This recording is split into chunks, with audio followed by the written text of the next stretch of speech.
Hi, I'm David Hamburger, here with the next installment of my TrueFire blog, and today we're going to check out another lick inspired by the playing of saxophonist Hank Mobley.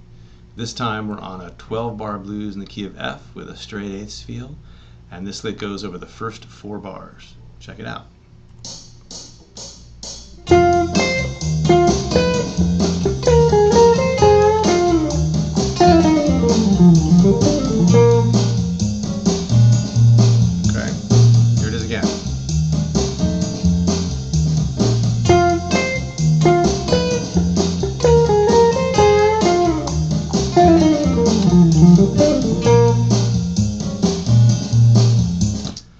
Alright, it's a little silly with the double time, but I thought it'd be good to include at least one like this. So, we start off playing blues stuff up here in this F position, around this triad shape, with the root to the 5th, root to flat 5, a slide from the flat 5 down to the 4th, flat 3, 4, 5, and then a double stop where you grab keep the 5th on top, play the flat 3rd over here, and scoop just the 3rd. The 5th does not get bent and the 3rd does. Up towards the major 3rd, but you don't quite get there. And then over to the root. So all together.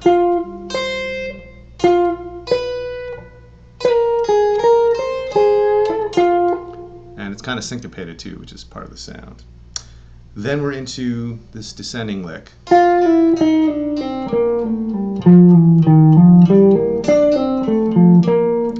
me personally, I like to cheat and use a lot of pull-offs and hammer-ons to get there.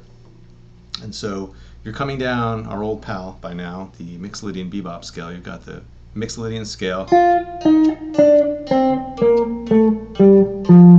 with a major 7th thrown in between the root and the flat 7. So when you go to do the lick, 1, 2, and 3, and 4, you're going to start by pulling off from the root to the major 7, and then pull off from the 7, flat 7, to the 6, to the 5, from the 4 to the 3 to the 2. So 2 pull-offs in a row on each of those strings.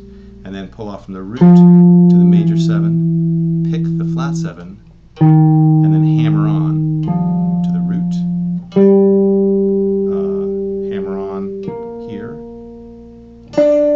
pull off.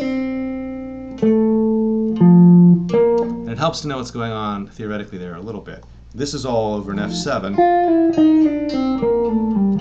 And then this is kind of, the implication is you're playing over C minor 7 for just a little bit. That would be the flat 3, 4, 5, flat 7 of C minor, and then back to F.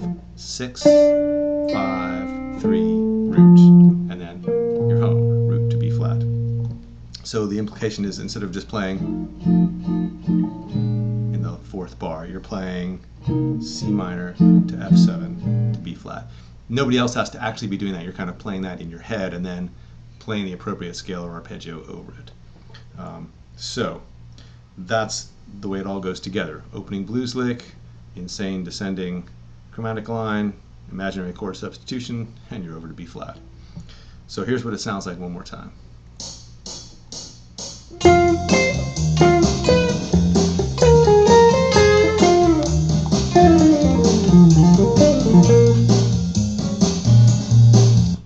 Okay, so as far as the double time goes, it really helps to do it really slowly and get that muscle memory for those pull-offs, at least to me, and then slowly build it up to speed. Because the opening part is not so bad. The syncopations are tricky, but obviously it's not nearly as fast. So try playing the whole thing slowly, including the opening part, and then slowly bring the whole thing up to tempo. That would be my suggestion. And then of course you can do kind of whatever kind of blues stuff you want at the opening, and then you have this kind of really slick way to get from the 1 down to the 4 like we have on some of the other licks. Okay, so that's that one. Thanks for watching. I'm David Hamburger for TrueFire. I'll see you next time.